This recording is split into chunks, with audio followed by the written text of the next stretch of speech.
Selamat datang di channel Hoki dan Hoki. Jangan lupa untuk subscribe, like, dan komen. Semoga Anda semua selalu diberikan kesehatan dan rezeki yang melimpah.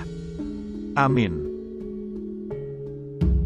Dalam video kali ini akan diulas secara singkat pengetahuan baru bagi Anda sekalian, yaitu mengenai bagaimana cara mendeteksi orang yang terkena santet hanya dengan memakai segelas kopi hitam. Dan akan diterangkan pula benda-benda apa saja yang dapat dijadikan sebagai penangkal ilmu hitam. Percaya tidak percaya, santet dan ilmu hitam merupakan hal yang tidak ada habis-habisnya dibahas terutama pada zaman yang sudah modern seperti ini meskipun perkembangan teknologi sudah semakin maju. Tetapi praktek santet masih saja ada dan digunakan sampai saat ini. Santet secara umum sering disebut sebagai teluh atau ilmu hitam dan hal ini sudah dikenal sejak ratusan tahun dahulu. Santet adalah tindakan seseorang untuk mencelakai orang lain dari jarak jauh dengan menggunakan ilmu hitam. Biasanya sering dilakukan oleh orang yang mempunyai dendam karena sakit hati kepada orang lain, dan dapat dilakukan sendiri maupun dengan bantuan seorang dukun.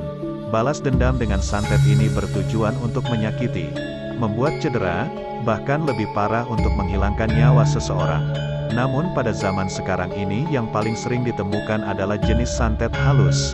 Maksudnya adalah santet yang bertujuan merugikan seseorang namun lewat cara-cara halus yaitu dengan mematikan rezeki mereka.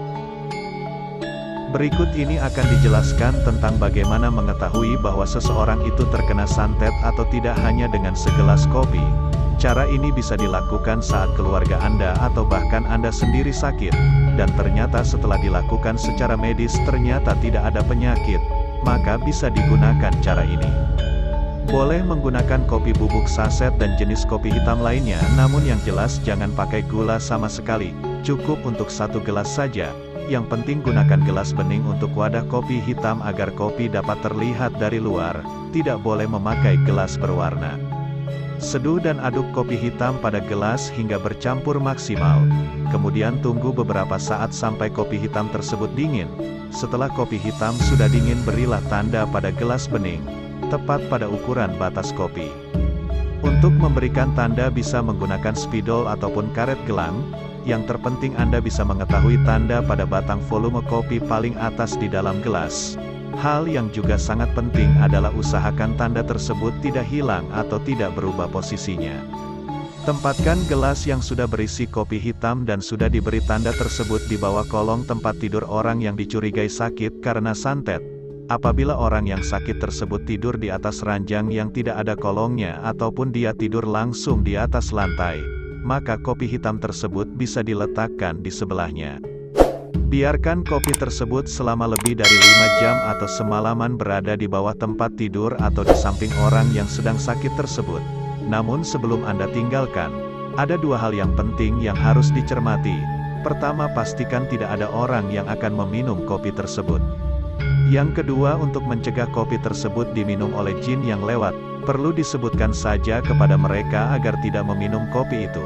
Katakanlah bahwa kopi tersebut adalah untuk para jin yang membuat sakit.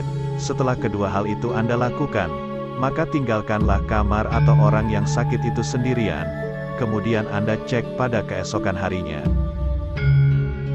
Jika kopi pada gelas tersebut berkurang jauh yaitu sekitar 2 cm atau lebih, atau bahkan sampai habis, maka hampir bisa dipastikan bahwa orang itu terkena santet. Setelah mengetahui bahwa musibah tersebut berasal dari santet, sebaiknya segeralah mencari pertolongan kepada orang yang juga paham mengenai ilmu-ilmu tersebut. Misalnya kiai atau orang pintar lainnya. Lalu bagaimanakah cara agar kita terhindar dari ilmu santet ini? Ternyata santet sebenarnya merupakan ilmu putih untuk pengasihan, tetapi karena ada orang pintar yang mempelajari dan memodifikasinya untuk hal-hal jahat, maka santet berubah menjadi ilmu hitam.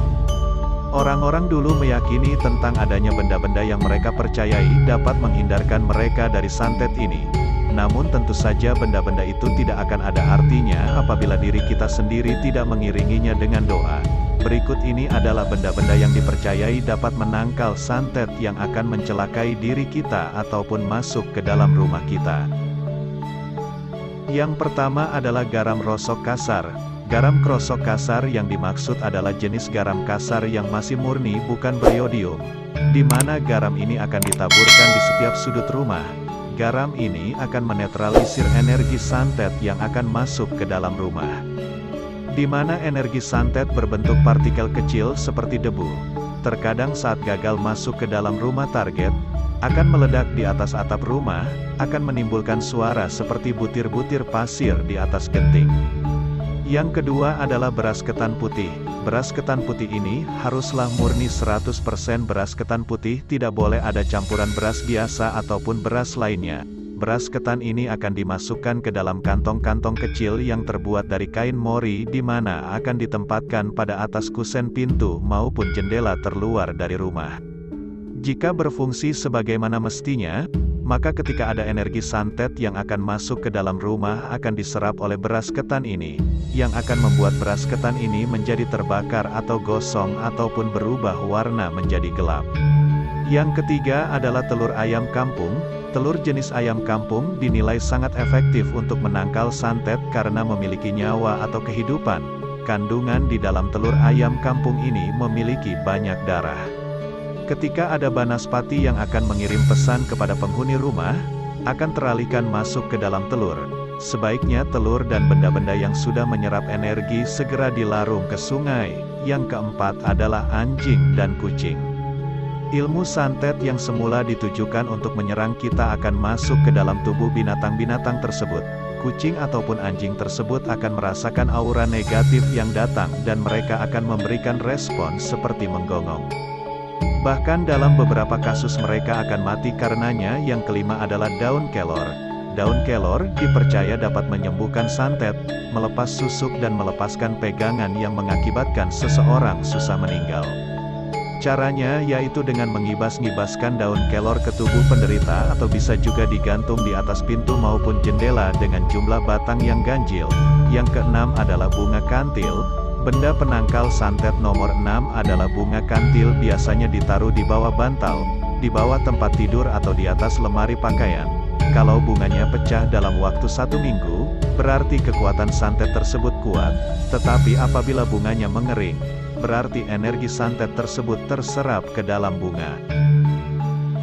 Demikianlah ulasan mengenai cara mendeteksi santet, dan beberapa barang yang dipercayai dapat menangkal ilmu santet.